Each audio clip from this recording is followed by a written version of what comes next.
નમસ્કાર વિદ્યાર્થી મિત્રો, કેમ છો બધા? મજામાં ને? ડિજિટલ ક્લાસમાં આપ સૌનું હાર્દિક સ્વાગત છે. આજે આપણે ધોરણ 9 વિષય વિજ્ઞાનનું પ્રકરણ 10 ગુરુત્વાકર્ષણમાં એક નવા મુદ્દા ઉપર અભ્યાસ કરીશું. હવે આ ગુરુત્વાકર્ષણ આપણે આની પહેલાંના 2 વિડીયોમાં જોયું છે. શું એમાં કેવી કેવી ઘટના થાય પૃથ્વી ઉપર અને બીજા ગ્રહ ઉપર ગુરુત્વાકર્ષણમાં શું ફેર હોય, ગુરુત્વ પ્રવેગ શું છે, બરાબર? આ બધું જોયું. હવે આપણે આ ગુરુત્વાકર્ષણને લગતી બીજી 2 નવી રાશિ એટલે કે દ્રવ્યમાન એટલે કે દળ અને બીજું વજન વિશે જોઈએ. હવે સામાન્ય રીતે બધાને એવું હોય છે કે વજન અને દળ આ બંને એક વસ્તુ છે, પણ હકીકતમાં આ બંને અલગ છે. એને વિજ્ઞાનની ભાષામાં તમે જોશો તો વજન અને દ્રવ્યમાન બંને અલગ શબ્દ છે. એની વૈજ્ઞાનિક વ્યાખ્યા પણ અલગ છે અને સમજ પણ અલગ છે. તો આ દ્રવ્યમાનને અંગ્રેજીમાં માસ કહેવાય છે, એટલે દ્રવ્યમાનને એમ વડે પણ દર્શાવવામાં આવે છે, બરાબર? હવે આ દ્રવ્યમાનની વ્યાખ્યા જોઈએ તો પદાર્થમાં રહેલા દ્રવ્યના જથ્થાને તે પદાર્થનું દળ કહે છે. દળ એટલે કે દ્રવ્યમાન. હવે તમે કોઈક વસ્તુ લઈ લો, જેમ કે ચોક છે, તો ચોક એક વસ્તુ છે, ચોકનો નિશ્ચિત વજન હોય, પણ ચોક ખાલી એકલો હોય એનાથી વજન ન થાય એનો, પણ એની અંદર અસંખ્ય નાના નાના કણો આવેલા હોય છે, દ્રવ્યો આવેલા હોય છે. એ બધા ભેગા મળે ત્યારે એક ચોક બને છે. એટલે એ બધા દ્રવ્યોના વજનનો સરવાળો થાય ત્યારે એ પદાર્થનું દળ બને છે. એટલે કે કોઈ પણ પદાર્થ રહ્યો એ નાના નાના દ્રવ્યોનો બનેલો છે અને આ દ્રવ્યો ભેગા મળીને પદાર્થનું દળ નક્કી કરે છે, બરાબર? હવે દ્રવ્યમાન એટલે કે દળની સંજ્ઞા સ્મોલ એમ છે, બરાબર? અને એનો એસઆઈ એકમ છે કિલોગ્રામ. દ્રવ્યમાનને શેમાં દર્શાવવામાં આવે છે? કિલોગ્રામમાં દર્શાવવામાં આવે છે. કેમ કે દળ, કોઈ પણ વસ્તુનું દળ માપી શેનાથી મપાય? કિલોગ્રામમાં. તો આ 1 માર્કમાં પ્રશ્ન પૂછે કે દ્રવ્યમાન અથવા કે દળનો એસઆઈ એકમ શું છે? તો કિલોગ્રામ છે, બરાબર? હવે દળને ભૌતિક તુલા વડે માપવામાં આવે છે. ભૌતિક તુલા આપણે શાકભાજીની બધું લેવા જઈએ તો એ કોઈ પણ વસ્તુ, શાકનું, બટેકા છે, રીંગણા છે, તો આ બધાનું વજન કરે તો એક નિશ્ચિત વજન કાંટો હોય છે, એને ભૌતિક તુલા કહેવાય. સોનીની દુકાને જઈએ તો એ ઘરેણામાં આપણે જે કોઈ પણ ઘરેણા હોય એનો વજન કરે છે, તો એ જે વજન માપવા માટે એની આગળ જે કાંટો છે એને ભૌતિક તુલા કહેવાય. એટલે કોઈ પણ વસ્તુના દળને માપવું હોય તો તમે એને ભૌતિક તુલા વડે માપી શકો છો. હવે કોઈ પણ પદાર્થનું દળ હંમેશા અચળ હોય છે. આ બાબત ખાલી પૃથ્વી માટે ને બીજા કોઈ પણ ગ્રહ માટે લાગુ પડે. દળ બધાનું સરખું હોય.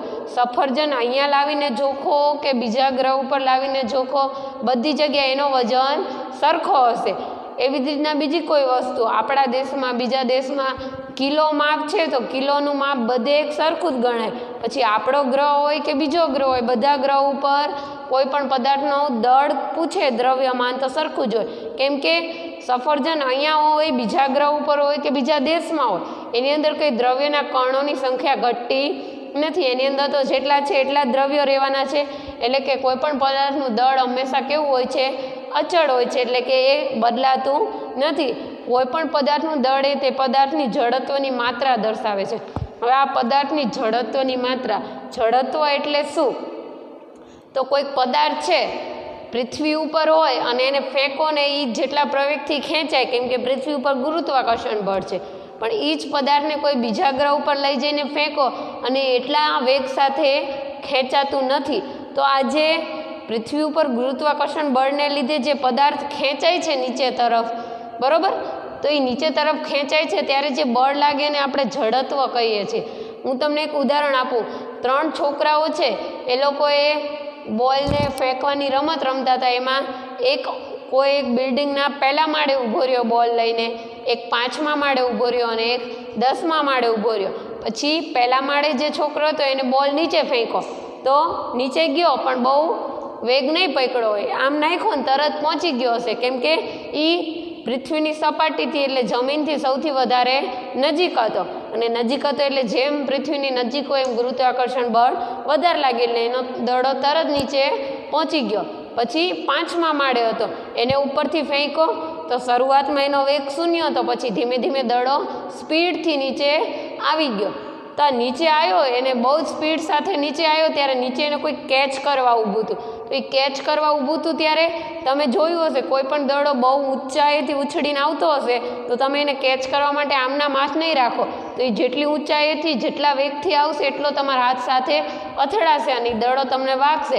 તો એના બદલે કેવું કરે છે કેચ કરવાવાળા કે આમ દૂરથી દડો આવતો હોય તો એને ખબર છે આ જગ્યાએ આવે તો અહીંયા ક્રોસમાં હાથ લઈ જશે, દડો કેચ કરવા માટે સાઈડમાં હાથ લઈ જશે, આમ નામ નહીં રાખે તો એના હાથમાં વાગે દડો, કેમ કે એ દડાને પણ પોતાનું કોઈક બળ છે જે એ પૃથ્વીમાં નીચેથી ઉપરથી નીચે તરફ આવે ત્યારે એનામાં કંઈક વેગ હોય છે અને એ વેગ સાથે એનું દળ પણ હોય છે, એટલે એ વેગ સાથે આપણા હાથ સાથે અથડાય તો આપણને વાગે, એટલે આપણે એને વેગની દિશામાં આપણો હાથ ખસેડી એટલે એ હાથની તરફ આવે એટલે આપણને ઓછું વાગે છે. તો આજે એના વેગ સાથે આવીને આપણા હાથમાં આવે છે ત્યારે જેનો વેગ અને દળ હોય છે એને આપણે એ પદાર્થનું જડત્વ કહીએ છીએ. બરાબર. તો આ હતી દળ વિશેની સામાન્ય માહિતીની વ્યાખ્યા શું, એની સંજ્ઞા, એના એકમ, એને શેની વડે માપવામાં આવે છે. આમાંથી ઘણા બધા 1 માર્કના પ્રશ્ન નીકળી શકે. તો આ હતું દળ. હવે છે વજન. તો આ વજન અને દળ કેવી રીતના અલગ છે? મેં કીધું કોઈ પણ પદાર્થ હોય એની અંદર દ્રવ્યનો જથ્થો કેટલો છે તો એ પદાર્થને આપણે એનું દળ કહીએ છીએ કે એનો વજન દળ કેટલો છે. પણ આ વજન એ અલગ વસ્તુ છે. હવે એની વ્યાખ્યા જુઓ. કોઈ પણ પદાર્થ પર લાગતા ગુરુત્વાકર્ષણ બળને તે પદાર્થનું વજન કહે છે. હવે પદાર્થને પોતાનું નિશ્ચિત દળ તો છે પણ એને તમે આ તમારું પોતાનું દળ તો છે, તમારી અંદર ઘણા બધા દ્રવ્યો છે એટલે આપણું પોતાનું દળ તો છે પણ આપણે પૃથ્વી તરફ ખેંચાય એટલે આપણને ગુરુત્વાકર્ષણ બળ લાગે છે. તો આપણા શરીરના વજનને જે ગુરુત્વાકર્ષણ બળ લાગે છે એને આપણે વજન કહીએ છીએ. આપણું શરીર ચોક્કસ દળ ધરાવે છે અને એને પૃથ્વી તરફ ખેંચાતું એક ગુરુત્વાકર્ષણ બળ લાગે છે, એટલે કે દળ, કોઈ પદાર્થના દળને ગુરુત્વાકર્ષણ બળ લાગે તો એનું વજન કહેવાય. બરાબર. કોઈ પણ પદાર્થ પર લાગતું વજન એ તે સ્થાને તે પદાર્થના દળ અને ગુરુત્વ પ્રવેગના મૂલ્યના ગુણનફળ જેટલું હોય છે. હવે આ વજન છે, બરાબર, વજન એટલે વેઇટ કહેવાય, WEIGHT. વજનને આપણે ઇંગ્લિશમાં વેઇટ કહી છીએ એટલે વજનને W વડે દર્શાવાય. હવે અહીંયા શું કીધું? કોઈ પણ પદાર્થ ઉપર જે વજન લાગે છે એ તે સ્થાને એટલે એ પૃથ્વી ઉપર હોય, કોઈ પણ જગ્યાએ હોય પૃથ્વીની, એ સ્થાને પદાર્થનું દળ કેટલું છે એમ જેટલું અને એનો ગુરુત્વ પ્રવેગ કેટલો છે G, એના મૂલ્યના ગુણનફળ એટલે બેના ગુણાકાર ઉપર આધાર રાખે છે. એટલે કે આપણે W બરાબર mg લખી શકીએ, એટલે કે પદાર્થનું દળ અને એનો ગુરુત્વ પ્રવેગ બંનેના ગુણાકાર જેટલું એનું વજન હોય છે. તો આ W બરાબર mg દાખલામાં સૂત્રમાં કામ આવશે, MCQમાં પણ પૂછાય એવું છે એટલે યાદ રાખજો. હવે આ વજન છે તો એનો SI એકમ શું થાય? ન્યૂટન. આપણને ખબર છે જો પદાર્થનું કોઈક દળ છે અને ગુરુત્વાકર્ષણ એટલે ગુરુત્વ પ્રવેગ લાગે ત્યારે એ વજનમાં ફેરવાય. બરાબર. તો આપણને ખબર છે પદાર્થનું બળનો એકમ શું છે? ન્યૂટન. તો બળ લાગુ, વજન લાગુ, ખેંચાવું બંને એક જ થયું એટલે બળનો જે એકમ છે એ જ આનો એકમ થાય એટલે વજનનો SI એકમ કે તો શું થાય? ન્યૂટન. હવે કોઈ પણ પદાર્થનું દળ દરેક સ્થાને અચળ હોય છે. દળ આપણે અહીંયા જોયું ને, દળ બધી જગ્યાએ મેં કીધું એમ અચળ હોય, ભારતમાં, પાકિસ્તાનમાં, અમેરિકામાં કે બીજા ગ્રહ ઉપર, ચંદ્ર, મંગળ, ગમે ત્યાં પદાર્થનું દળ અચળ હશે પરંતુ દરેક સ્થાને ગુરુત્વ પ્રવેગનું મૂલ્ય એક સમાન હોતું નથી. મેં કીધું હતું જીનું મૂલ્ય આપણી પૃથ્વી ઉપર 9.8 જેટલું છે, બરાબર. તો બીજા ગ્રહ ઉપર જાઓ તો અહીંયા 9.8 હોય નહીં, કેમ કે બીજા ગ્રહ ઉપર પૃથ્વી કરતાં ગુરુત્વાકર્ષણનું મૂલ્ય સાવ ઓછું છે. એટલે અહીંયા કીધું કે કોઈ પણ પદાર્થનું દળ દરેક જગ્યાએ અચળ હોય એટલે એક સરખું જ રહે, પરંતુ દરેક સ્થાને ગુરુત્વ પ્રવેગનું મૂલ્ય એક સમાન હોતું નથી. એ તો જગ્યા પ્રમાણે બદલાય, પૃથ્વીથી કેટલું અંતર છે એ આધારે ગુરુત્વ પ્રવેગનું મૂલ્ય બદલાય છે. અહીં કોઈ સ્થાને ગુરુત્વ પ્રવેગ જીનું મૂલ્ય અચળ હોય છે, કોઈક સ્થાન એવું ધારી લો જેમ કે પૃથ્વી ઉપરની સપાટી ઉપર તમે ગમે ત્યાં ફરો, ભારત, અમેરિકા, જાપાન, ચીન, ગમે ત્યાં ફરશો પણ છે તો પૃથ્વી ઉપરના દેશ, તો પૃથ્વી ઉપર એનું ગુરુત્વાકર્ષણ એટલે કે ગુરુત્વ પ્રવેગ કેટલો હશે? G અચળ હશે. બરાબર. તો અચળ હોય તો જ્યારે ગુરુત્વ પ્રવેગ G અચળ હોય અને આપણે અચળ ધારી લઈએ તો આ W એટલે કે વજન અને પદાર્થનું વજન પદાર્થનું દળ આ બંને કેવા થઈ જશે, એક સમયે એક સરખા થઈ જશે. એટલે આપણે આ બેયને સમપ્રમાણ કહી શકીએ કે પદાર્થનું વજન અને દળ બંને સમપ્રમાણમાં છે. આપણને ગુરુત્વાકર્ષણનો સાર્વત્રિક અચળાંકનો નિયમ છે, એમાં શું છે, F = G(m)(m)/d². બરાબર. તો આ પદાર્થનું વજન, જો આ પદાર્થનું બળ અને આ વજન આ બંને સમપ્રમાણમાં છે, જ્યારે આ અંતર છે એ વ્યસ્ત પ્રમાણમાં છે. એટલે કે પદાર્થનું ઉપર જેટલું બળ વધારે લાગો એટલું અંતર ઘટે પૃથ્વીથી, અને બળ વધે તો પદાર્થનું દળ પણ વધે છે. બરાબર. વજનના માપન માટે સ્પ્રિંગ કાંટો વપરાય છે. જો દળ માટે ભૌતિક તુલા વપરાય છે, જ્યારે વજન માપવા માટે સ્પ્રિંગ કાંટાનો ઉપયોગ થાય છે. હવે પૃથ્વીની સપાટીથી ઉપર તરફ જતા ગુરુત્વ પ્રવેગ જીના મૂલ્યમાં ઘટાડો થાય છે. હવે આ કેવી રીતના થાય છે એ હું તમને સમજાવું. જો આ એક આપણી પૃથ્વી છે, આ એનું કેન્દ્ર છે. હવે આ પૃથ્વીની સપાટી છે.